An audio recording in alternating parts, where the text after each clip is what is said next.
ভিয়েতনামের উপর তোমার অনুভূতির তর্জমানি পড়েছি। তোমার হৃদয়ের সুবাতাস আমার গিলে করা পাঞ্জাবিকে মিছিলে নামিয়েছিল। প্রাচ্যের নির্যাতিত মানুষগুলোর জন্য অসীম দরদ ছিল সে লেখায়। আমি তোমার ওই একটি লেখাই পড়েছি, আশীর্বাদ করেছিলাম তোমার সোনার দোয়াত কলম হোক। আমার বড় জানতে ইচ্ছে করে বারবারা, তুমি এখন কেমন আছো? নিশ্চয়ই তুমি ডেট করতে শিখে গেছো।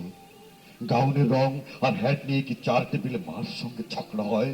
অনুপস্থ ব্রেসিয়ারের নিচে তোমার হৃদয়কে কি চিরদিনের জন্য ঠেকে দিলে? আমার ভীষণ জানতে ইচ্ছে করে বারবারা। তোমাদের কাগজে নিশ্চয়ই ইয়াই আখার ছবি ছাপা হয়।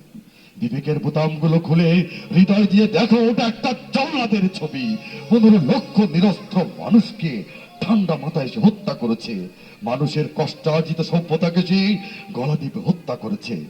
অদ্ভুত জাদুকরকে দেখো, বিংশ শতাব্দীকে সে কৌশলে টেনে হিচড়ে মধ্যযুগে নিয়ে যায়। দেশলাইয়ের বাক্সের মতো সহজে ভাঙ্গে গ্রন্থাগার, উপাসনালয়, ছাত্রাবাস, মানুষের স্বার্থমতো ঘর বাড়ি, 7 কোটি মানুষের আকাঙ্ক্ষিত স্বপ্নের ফুলকে সে বঞ্চিত থেতলে দেয়।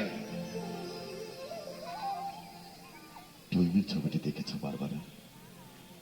গির্জায় ধর্ষিত সোফি লরেনকে দেখে নিশ্চয়ই কেঁদেছি। আমি কাঁদিনি, বুকটা শুধু খাঁ খাঁ করেছিল। সোফিয়া লরেনকে পাঠিয়ে দিও বাংলাদেশে। 30,000 রমণীর নির্মম অভিজ্ঞতা শুনে তিনি শির উঠবেন।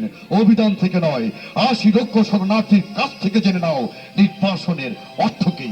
জর্জ ওয়াশিংটনের ছবিওয়ালা ডাক টিকিটে খোঁজ থাকবে না স্বাধীনতার, আমাদের মুক্তিযোদ্ধার। কাছে এসো।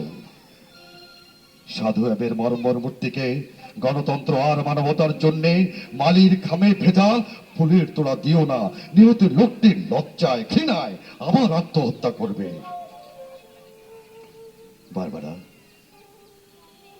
এসো, রবিশঙ্করের সুরে সুরে মুমূর্ষ মানবতাকে গাই। বিবেকের জং ধরা দরজায় প্রবল করাঘাত করি। অন্যায়ের বিপুল হিমালয় দেখে এসো, ক্রুদ্ধ হই, সংগঠিত হই। জল্লাদের শানিত অস্ত্র সভ্যতার নির্মল পুষ্পকে আহত করার পূর্বে, দর্শন ও সাহিত্যকে হত্যা করার পূর্বে, ছাড়পত্রহীন সূর্য কিরণকে বিষাক্ত করার পূর্বে এসো বারবারা, বজ্র হয়ে বিদ্ধ করি তাকে।